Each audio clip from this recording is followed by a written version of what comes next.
Hello, welcome to Theosophy in Wales. I'm Dave Marsland. The physical body has its own consciousness.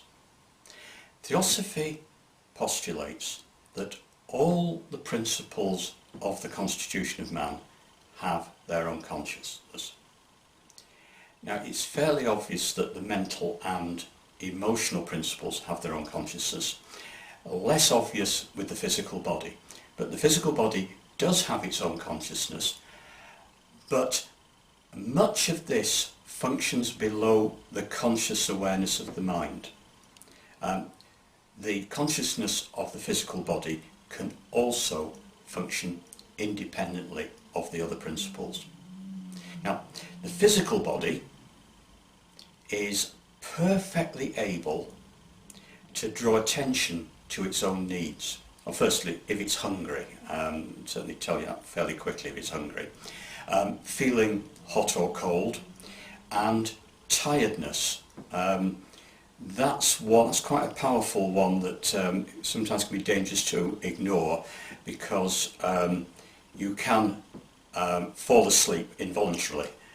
People have fallen asleep at the wheel while driving. I also know of somebody who fell asleep while riding a bike on a long distance bike ride. So tiredness is certainly the body telling you something that you need to take notice of. Now, the body also responds to the need for safety, and this is in the form of panic or the fight or flight response. Now, these are often beyond the control of the mind. Anxiety and worry are really coming from the emotional body. They're not they don't originate in the physical body. It's fight or flight or panic originate in the physical body without reference to any of the other principles. Now, illness may be the result of disharmony in the other principles, but it's the physical body that flags it up.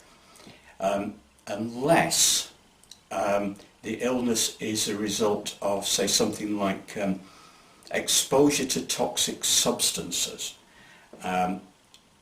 This is purely a body response, and certainly something that you need to take notice of.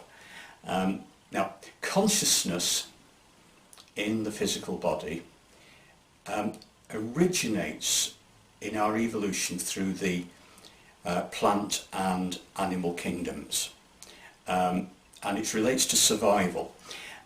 Plants and animals don't think about survival. They just take action to make sure they survive. Now, from this, the body has a number of built-in survival mechanisms. Well, it's the fight or flight response, as I've mentioned, but also putting on weight in cases of famine.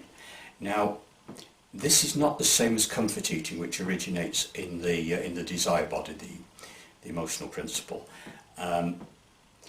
Staying in bed on cold mornings, or wanting to stay in bed, wanting to stay in bed on cold mornings to conserve energy, that relates to survival.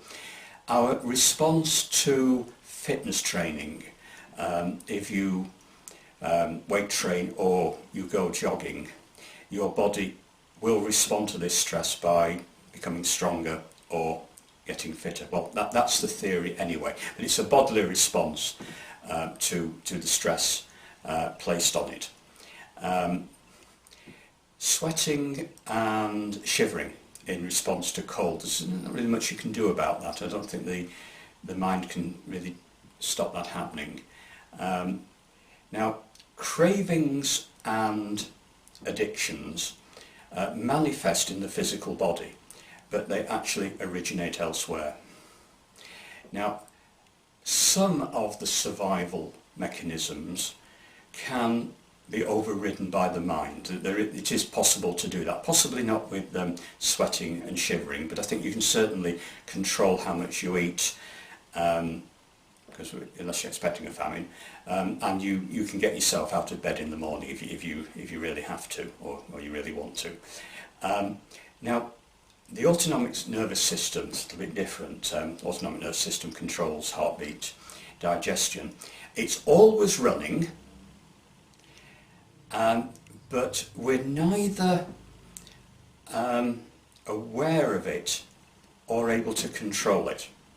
However, Indian fakirs appear to have opened up faculties that have tremendous powers, tremendous control over the physical body and the autonomic nervous system, so that it must be possible to control it.